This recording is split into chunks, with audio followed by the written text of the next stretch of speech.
सर्वप्रथमे मु मोर परम आराध्य गुरुदेव पूज्य पूजक श्रीमद बाबा बलिया को आभूम प्रणति ज्ञापन करुछि मो मानसरे एवं प्रभु शिशु अनंत एवं श्री श्री विनोद राय महाप्रभु को एक तत्व सभक्ति प्रणाम निवेदन करुछि।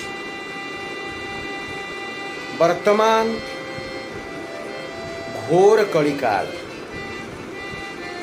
ए घोर कली काल रे आमको सतर्क रहिबा पाई पड़िबो।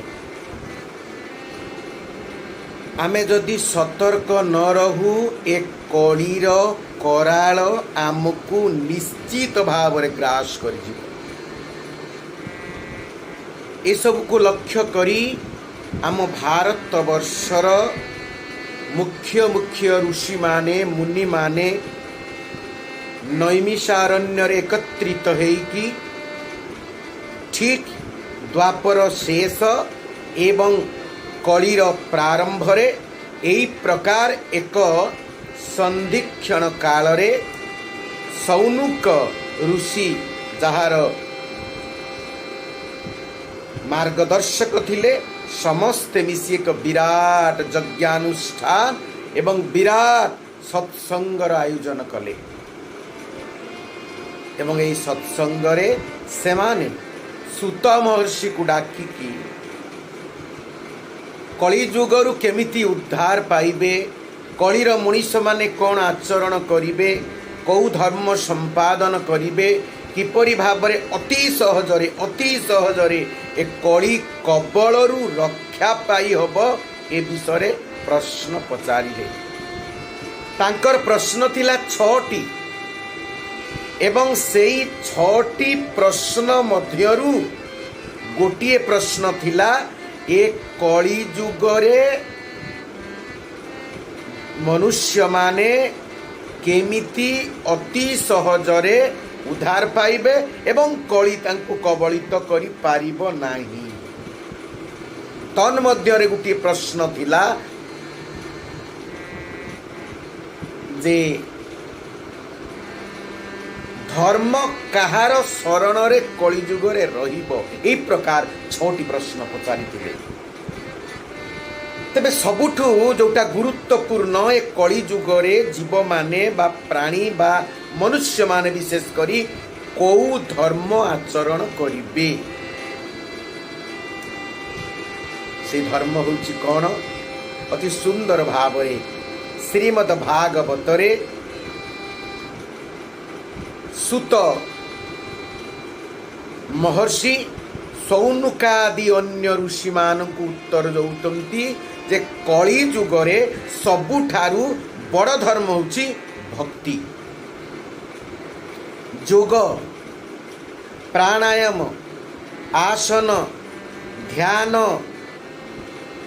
अर्चन, पूजन इत्यादि जेते प्रकार धर्मर मार्ग अछि, साधनर मार्ग अछि, इटा कठिन आ एटा केवल मनुष्य करि पारिबे, पशु पक्षी माने करि पारिबेनी। किंतु पशु पक्षी कीट पतंग जहा को आचरण करि पारिबे से धर्मटा होछि भक्ति धर्म। भक्ति धर्म भक्ति एव गरियसी, भक्ति तो सर्वश्रेष्ठ धर्म। ये कली जुग पाई किछि नाही, काहे कि ना ये कली जुग रे अति सहज रे अति सरल रे बिना खर्च रे बिना परिश्रम रे बिना समय को बर्बाद न करी आपण भक्ति करि पारिबे। पशुटीए भी भक्ति करि पारिबो जहा हरिणी करिथिला घोर वनरे, पक्षीटीए भी भक्ति करि पारिबो जहा जटायु करि पारिथिला, भरतिया पक्षी करि पारिथिला। अतएव समस्ते भक्ति करि पारिबे जुगु भक्ति को ए कली जुगर सर्वश्रेष्ठ धर्म बोली सुत महर्षि सौनुकादि अन्य मुनि ऋषि मानंकु उत्तर देइथिले भागवत रे। एवं से कहिथिले सबै पुंसां परो धर्मो जतो भक्तिरधुक्यजे अहेतुक्य प्रतिहता जयात्मा संप्रसीदति। कहले हे सौनकादि मुनि माने सबै पुंसाङ परो धर्म। प्रत्येक जीवर प्रत्येक प्राणीर सर्वश्रेष्ठ धर्म होची जतो भक्ति रधोक्षजे। अधोक्षज भगवान कृष्णंकु भक्ति करिबा ही एक कली जुगर सर्वश्रेष्ठ धर्म। 8 बड़ धर्म आ किछि नाही किंतु ये भक्तिटा केमिति हवा दरकार। भक्तिटा एपरी हवा दरकार ना आम भितरे कौनसी स्वार्थ भावना कामना वासना रहिबा उचित नुहे। सेथिपाई कहछि अहेतुकी अप्रतिहता। कौनसी हेतु रहिबा उचित नुहे एवं लगातार अनन्य भाव रे जाहाकु कहा जायछि श्रीमद् भगवत गीता रे 9म अध्याय जे अनन्य चिंतयन्तु मां जे जनाः परि उपासते। 9म अध्याय 22 श्लोक रे कहा जायछि न अन्य अनन्य। एई कथा श्रीमद् भागवत रे सुत मुनि कहउचंती अहेतुक्य प्रतिहता। हेतु नहीं, स्वार्थ नहीं, कामना नहीं, वासना नहीं, आउ अप्रतिहता जहाकु के प्रतिहत करि पारिबो। लगातार निरंतर अनन्य भाव रे भगवान कृष्णंकु जदि भक्ति करे तेबे कौन हबो। एमिति भक्ति द्वारा आमर जीवात्मा प्रशांति पाइबो। जयात्मा सुप्रसिद्धति। सुप्रसन्न हे जीव आमर आत्मा, सुप्रसन्न हे जीव आमर जीवन। आम आत्मा सुप्रसन्न ही निर्वाण। आमर आत्मार सुप्रसन्न ही मुक्ति। आमर आत्मार सुप्रसन्नता ही जीवन मुक्त अवस्था। आमे जीवन मुक्ति लाभ करी केवल हरि भक्ति भगवत भक्ति कृष्ण भक्ति द्वारा। कारण कृष्ण भक्ति होउची सबुठारु गरियान ए जुगरे सर्वश्रेष्ठ धर्म एवं सर्वश्रेष्ठ आचरण। सेथिपाई सुत मुनि सौनिकादि मुनि मान को कहिचंती हे मुनि माने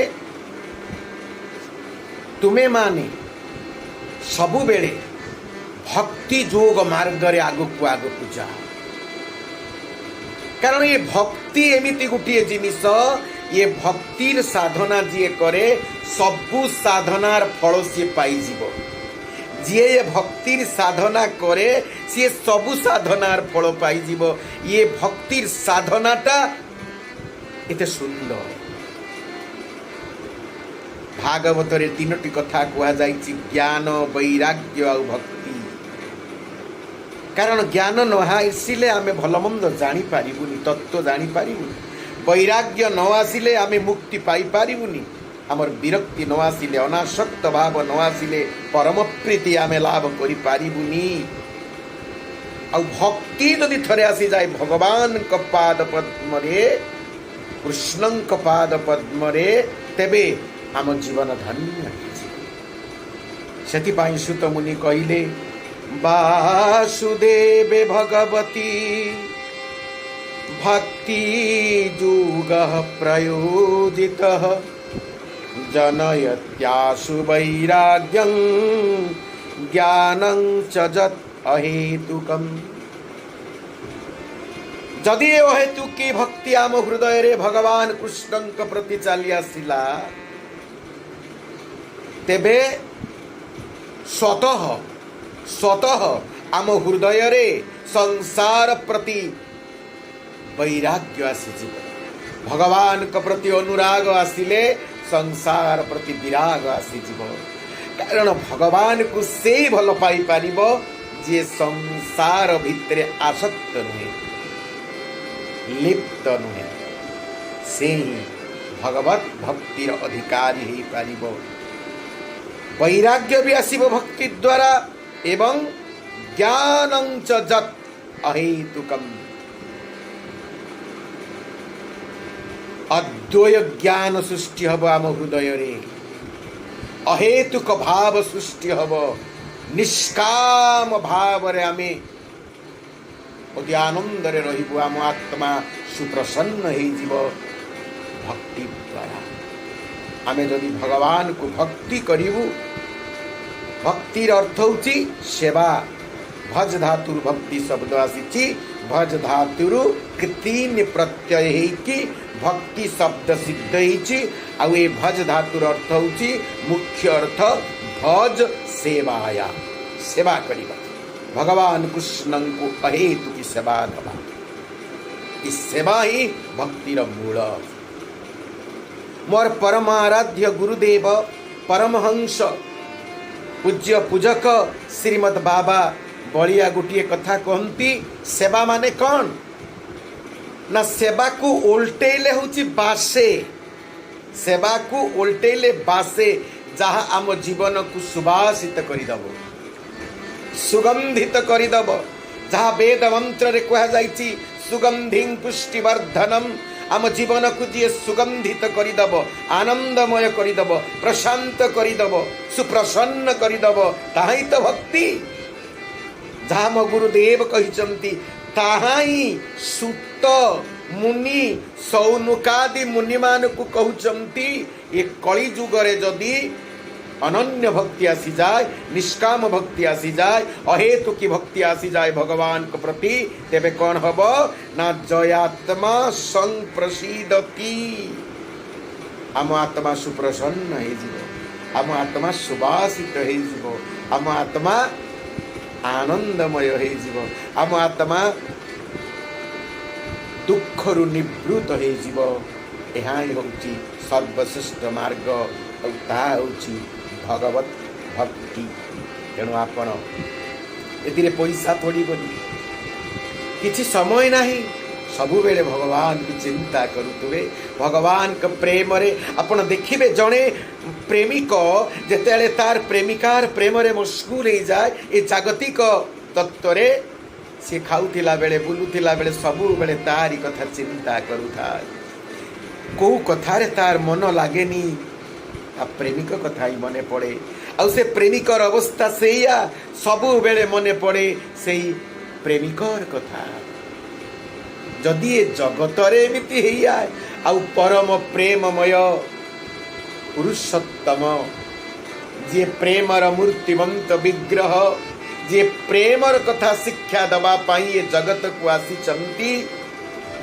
जहाँ को विदग्ध चिंता मणि रे अभिमनु सामंत सिंगार कहिचंती अप्राकृत प्रेम मूर्ति जय राधा हरि अप्राकृत जहाँकर मूर्ति चिन्मय जहाँकर मूर्ति आउ जी अव्यक्त लीला करिचंती व्यक्त करहबनी प्रकृत में लीला को बुझीहबनी तत्वदर्शी माने केवल जानते जे होचंती प्रेम मूर्ति अप्राकृत प्रेम मूर्ति जय राधा हरि प्रेम विग्रह जहाँ को देखिले प्रेम ही जात हुए और थरे भगवत प्रेम आसी गले थरे कृष्ण प्रेम आसी गले परमात्मा प्रति प्रीति आसी गले आसक्ति चली जीव खाली आसीब भगवत अनुरक्ति आउ सद्गुरु प्रति आसक्ति सद्गुरु चरण रे अनुरक्ति ए गुरु गोविंद प्रेम जेते बेले मनीष उबुडुबु हे जीव गुरु गोविंद निष्काम प्रेम रे गुरु गोविंदंकर अनन्य प्रेम रे अहेतुकी प्रेम रे अप्रतिहता प्रेम रे जेते बेले आम हृदय द्रवीभूत हो सेते बेले ଆଉ କଳି ଆମକୁ ସ୍ପର୍ଶ କରିପାରିବ ନାହିଁ, ପାପ ଆମକୁ ସ୍ପର୍ଶ କରିପାରିବ ନାହିଁ। ପଙ୍କିଳ ଯେନେ ପଙ୍କେ ଥାଇ ତା ଦେହେ ପଙ୍କ ନ ଲାଗଇ, ଶ୍ରୀମଦ୍ ଭାଗବତର କଥା।